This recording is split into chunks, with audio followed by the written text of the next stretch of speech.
Hey everyone, in this video I'll show you how to emote in Roblox. Let's get started.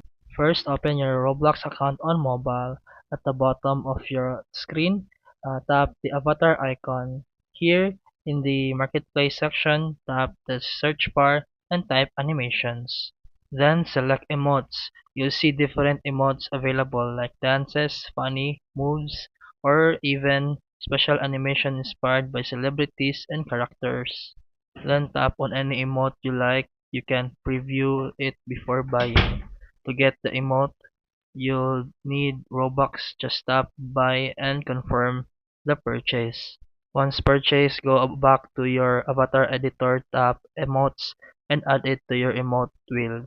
Now when you're inside a game, you can open the emotes menu and use your new emote anytime.